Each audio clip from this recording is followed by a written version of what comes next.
It is early in the day in New York City, and we are talking with all of those people wrapped up into one, Old Weird Harold and Fat Albert, and they all come out as Bill Cosby. Hello. How are you? I'm just fine. How are you? I'm all right. A little worried about you this No, you morning. shouldn't be.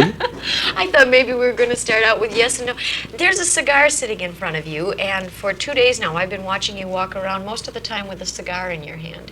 You're somebody very interested in athletics, and we know about how athletic you are. We see it occasionally on television and stuff.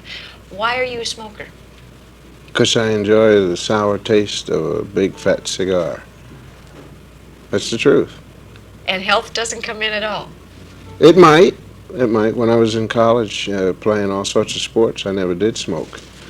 But when I stopped playing the formal sports, I started smoking my cigars again. And I don't inhale. I guess that means something. But I do enjoy the flavor and the taste of them.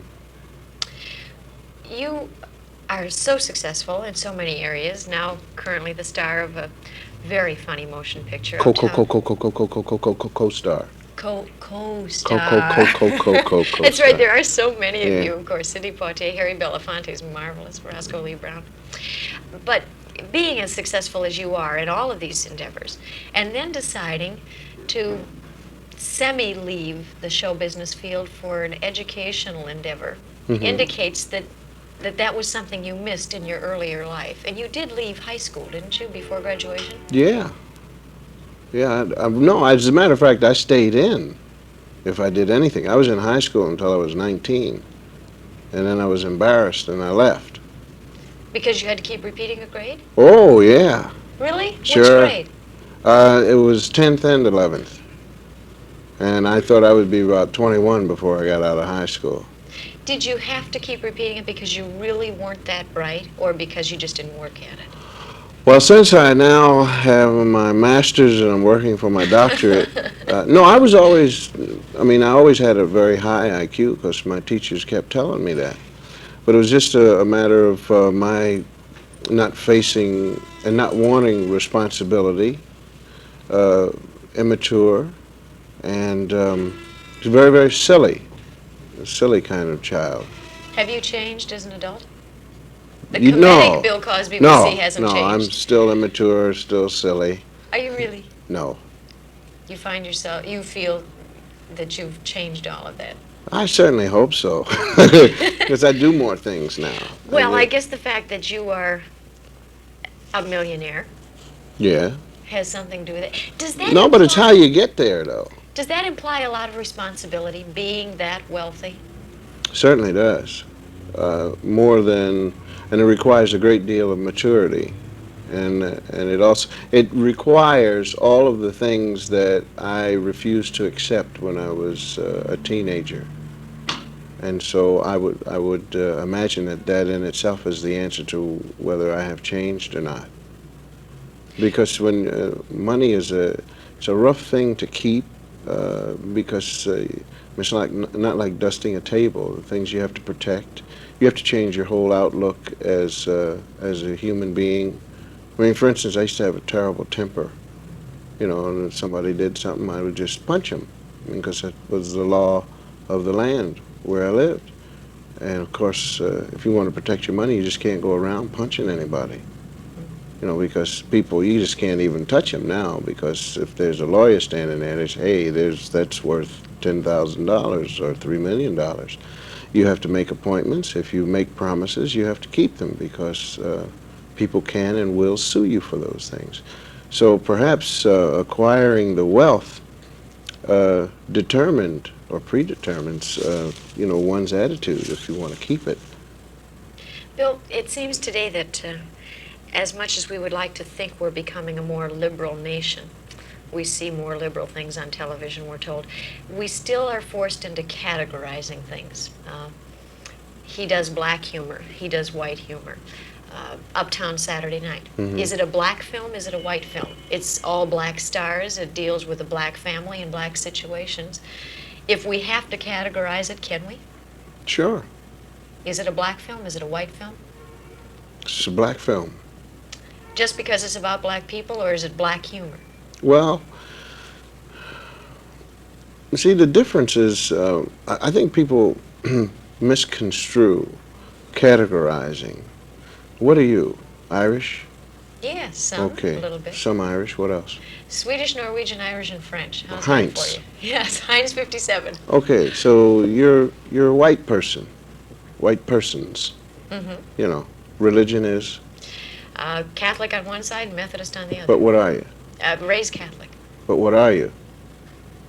Catholic. All of a sudden, it's his interview. What is it? No, I'm just trying to make my point. Yes. You see. Yes, Now, I understand.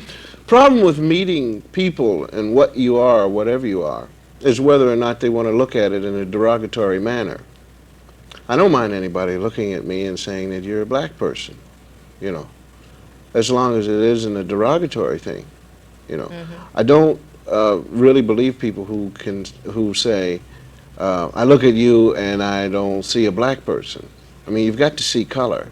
You've got to see the difference in my hair. You've got to hear a different sound. And so I am that. But it just depends on whether I appear to be a friend or not. Now, there are certain things that you do as a white person, certain things that I do as a black person that will differ. Certain things that we like, certain kinds of music. Culture, Would that be so let much us say. because of our color as perhaps just our upbringing, our heritage, our environment? Well, what is that? That doesn't have to be just color, though, does it? The Bill? color in this particular country does dictate. It also dictates a certain class and a Yes. structure.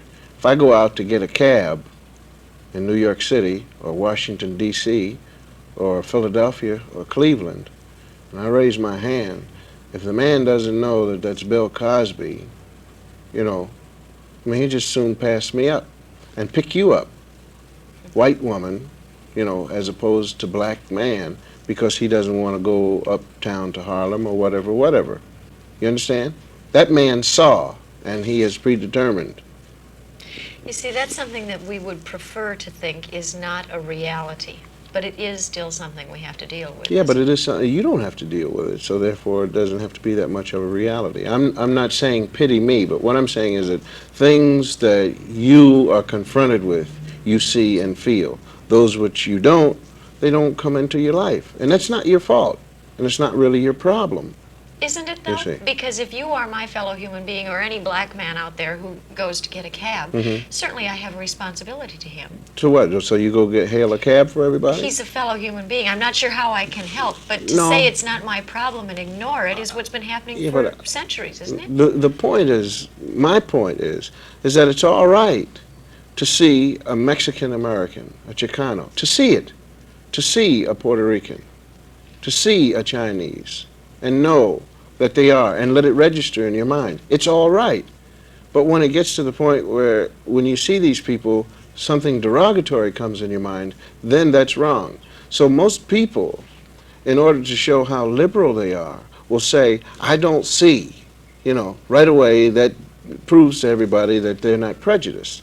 But it is also not a sign, necessarily a sign of prejudice, to see what a person is. To see a white woman, to see a white man, to see a Chicano male, Chicano or Chicana or whatever, O or A. You understand what I'm saying? Yes. So there's no problem there. The confrontation is within yourself. Because I've heard a lot of people say, well, I don't look at you as a black person. You know, I just see you as a man. And I said, well, you know, you're still making a mistake. And I think what you really mean is you don't see me as a problem. You know, because if you don't see somebody for a color or whatever, then if you do see the color, what do you think when you see the color? You understand? Yes, I do. Yeah. You're quite a family man. You talk about your family a great deal. Oh my goodness, and we've got less than a minute. How do you deal with your children in relation to that whole question that we've been talking about? They're more Well- affluent than you were in your upbringing. Yeah, well, that covers about 17,000 different areas, even when it gets down to sharing with what they have. But as far as race relationship is concerned, it's a very simple thing. Their father tells them that everybody's okay until you find out differently. but you must be honest with yourself. Bill Cosby has been honest with us today. It's a nice side, hey? Okay, now we get the face, right? For a little while we had a serious Bill Cosby. Yeah. I like that side of you as much as I've enjoyed the other side.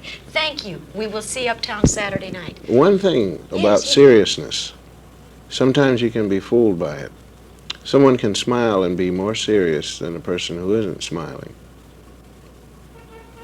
With that bit of profundity, we will once again thank you, Bill Cosby. Sure, Very thank nice you. to have met you. All right. Uptown Saturday night, Bill Cosby. We'll be back in just a moment.